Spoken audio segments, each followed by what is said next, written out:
আজকে আবারও হতে চলেছে নতুন একটা স্বপ্ন পূরণ। হ্যাঁ, এটা আমার অনেক দিনের ইচ্ছা, অনেক দিনের আগের স্বপ্ন পূরণ, সেইটা খুব তাড়াতাড়ি পূরণ হতে চলেছে।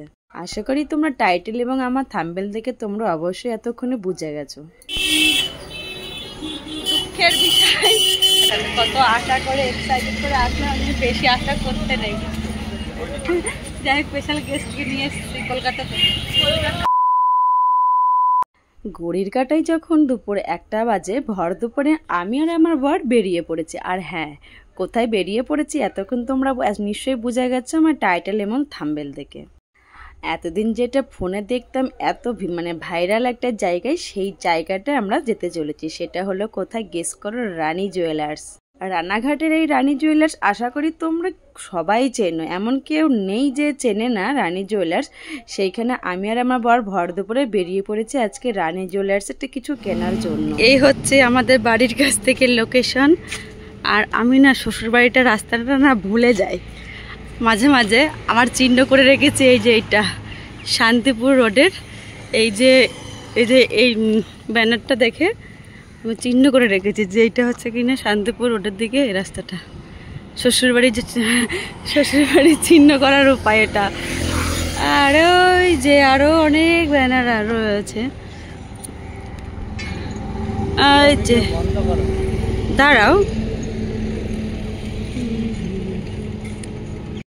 আমার শ্বশুরবাড়ি থেকে রানী জুয়েলার্সটা খুব একটা দূর না। হ্যাঁ, একটু কাছেই বলতে পারো। এইখান থেকে আমার শ্বশুরবাড়ির সামনে থেকে টুকটুকি ধরে তারপরে চলে যাব রানী জুয়েলার্স। না, আগে যাব স্টেশনে, স্টেশন থেকে বোনকে নেব। আসলে আমার বোন আসছে বেথুয়া থেকে, তাকে নেব। ওইখান থেকে নিয়ে তারপরে যাব রানী জুয়েলার্স।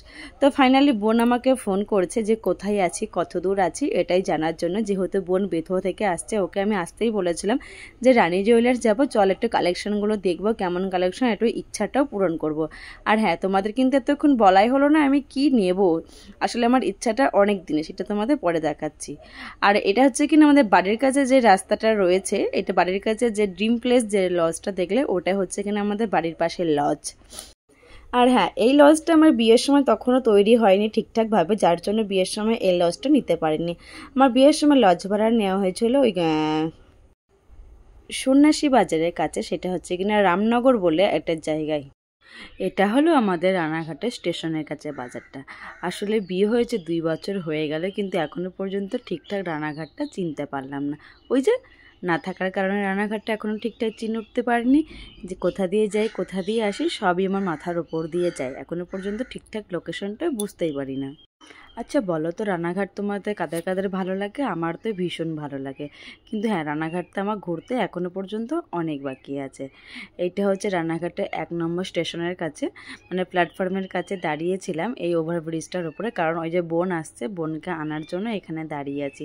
তারপরে এসে দেখি প্রচণ্ড ভিড়। আসলে রানাঘাট জংশন জায়গা, তাই এখানে সবসময় ভিড় থাকে। তো ভাবলাম এখানে এসে কিছুক্ষণ একটু বোনের জন্য ওয়েট করা যাক। আর হ্যাঁ, এই দিন যা গরম পড়ছে, রোদের গরমের মধ্যে বেরোতে ভীষণ কষ্ট হচ্ছে। সত্যি মনে হচ্ছে যেন এবার সত্যিই ভুল করেছি শিলিগুড়ির থেকে গরমের মধ্যে রানাঘাটে আসার সময়। হ্যাঁ, এই হচ্ছে আমাদের রানাঘাটে সেই জংশন জায়গাটা, যেখান দিয়ে ট্রেন বিভিন্ন জায়গায় সব জায়গায় যাওয়া যায়। এত সুন্দর একটা জংশন জায়গা কার না ভালো লাগে, সবারই ভালো লাগে। ওই যে থাকার কারণে আমি ঠিকঠাকভাবে চিনে উঠতে পারিনি এখনো পর্যন্ত রানাঘাটটা। তারপরে বোন আসছে, এই দেখ স্পেশাল গেস্ট টাকা। ভিডিওর তোমাদের প্রথমেই বলেছি একটা হতে চলেছে স্বপ্নপূরণ। হ্যাঁ, এই সেই স্বপ্নপূরণের জায়গা হচ্ছে কিনা রানী জুয়েলার্স। তো রানী জুয়েলার্স ভিডিও ফোনে এত পরিমাণ দেখে, এত একটা ভাইরাল জায়গা, ভাইরাল ভিডিওগুলো দেখা, এখানে না এসে কি থাকা যায় রানাঘাটের মতন জায়গায়? দুঃখের বিষয়, রানী জুয়েলার্স আজ বন্ধ। এত আশা করে ও স্পেশাল গেস্ট অনেক দূর থেকে নিয়ে আসলাম, দুঃখের বিষয় আজকে রানী জুয়েলার্স বন্ধ। শ্রমিক দিবস উপলক্ষে, আবার শ্রমিক না, শ্রমিক দিবস, মে দিবস না আজকে, ওই জন্য আজকে বন্ধ। আবার আগামীকাল খুলবে, আবার কালকে আসতে হবে। কত আশা করে এক্সাইটেড করে আসলে আমি বেশি আশা করতে নেই। যাই হোক, স্পেশাল গেস্টকে নিয়ে এসেছি কলকাতা থেকে। চল একটু দোকানে গেলাম, বন্ধই থাকে। তাহলে তুমি বললে না কেন দোকান বন্ধ? অত আমার মাথায় আছে। কেন থাকবে না? কাস্টমার মানুষের সব মাথায় থাকে। আগে মাথায় ছিল না, এবার আমি চিনিয়ে দিচ্ছি আলাদা রয়েছে। ওসব হবে না। আগে ভগবানের শুকরিয়া। আমি কালকে আসবো। দুঃখের বিষয় আমাদের আজকে হলো না। নিয়ে আসবা কালকে। আরে সেটা না, আরে সেটা তো অত তো বুঝি না। না এখানে গালে কি হয়েছে জানো ওইটা? এই যে এখান থেকে কালো দাগ হয়ে গেছে। দেখে বললাম কি হয়েছে, এরকম স্পট তো ছিল। হ্যাঁ ওটা ছিল তো ওরকম ছিল। একদম এরকম ইয়েকে বদনাম দিও না যে বউ মেরেছে বলে এরকম। কি করছিস তুই ব্যাচেলরটা সাথে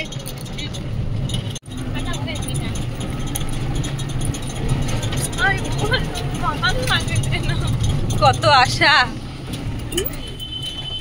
আজকে এতদিন ফোনে দেখতাম, এবার ভাবছিলাম টোটো করে আমার বদনাম হয়ে গেল। আমার টোটো করে বিয়ে গেছি। টোটো হলো স্থলবাহিনীর উড়োজাহাজ। ঠিক ঠিক, টোটো করে আমি শ্বশুর বাড়ির মানে ওইখানে রাস্তায় নেমে গাড়ি ঢোকে নি। এই রোদের মধ্যে ভাবো ভ্যানে যদি যেতে হয়। আগে তো ভ্যানই ছিল। হ্যাঁ আগে ভ্যান ছিল তো, তারপরে আর ভ্যান রিক্সা তো কমই ছিল। কম ছিল আর তোমার রিক্সা আরো বেশি সময় লাগতো। আগে এই 10 কিলোমিটার 15 কিলোমিটার রিক্সায় যেত। কিন্তু তাই বলে নতুন বউকে টুকটুতে করে নিয়ে যাবে, কোলে করে নিয়ে যেতে পারতে। আটিয়ে নিয়ে যায়নি, তোমার কপাল ভালো। যেটা আমরা তো শুনে বাবা টোটো করে নিয়ে আবার ভিডিও। হ্যাঁ আমি ভিডিও করেছিলাম। হ্যাঁ দিশা করেছিল, দিশা ভিডিও করেছিল। দিশার ভিডিওটা মানে কি বলবো, দাদার কি করে। দুঃখের বিষয় যে কপাল খারাপ হলে যা হয়। সেদিন শ্রমিক দিবসের দিন গেছিলাম, কিন্তু দোকান সব বন্ধ ছিল। আসলে জানতাম না যে আজকে শ্রমিক দিবস, মানে দোকান বন্ধ থাকবে, এটার মাথায় খেয়ালই ছিল না। কিন্তু কি করবো বলো, সেই রোদে গরমের মধ্যে দোকান থেকে গিয়ে শুধু শুধু আমাদের বাড়ি ফিরে যেতে হচ্ছে। আর এই সে আমাদের চূর্ণী নদী, এটা সেই চূর্ণী নদীর ব্রিজটা। আসলে জলটা দেখে এত বেশি এক্সাইটেড হচ্ছে বোন, ওকে আমাদের বলছে যে স্নান করতে ইচ্ছা করছে। আসলে আমারও খুব জল দেখলে খুব এক্সাইটেড হয়, স্নান করতে ভীষণ ইচ্ছা করে। এই যে এত সুন্দর জলটা ভীষণ ভালো লাগে। আচ্ছা তোমরা বলো তো কারা কারা এরকম জলে একটা ফিল পাও বলো তো স্নান করার মতন, সেটা তোমরা একটু কমেন্ট করে জানিও। তো বলো আজকে আমার এই ছোট্ট ব্লগটা কেমন লাগছে তোমরা অবশ্যই জানিও। আর হ্যাঁ, রানী জুয়েলার্স আবার যাচ্ছে নেক্সট দিন, সেটা তোমাদের দেখাবো। নেক্সট ভিডিও আসতে চলেছে। তো চলো আজকের মতন টাটা, সবাই ভালো থেকো, সুস্থ থেকো।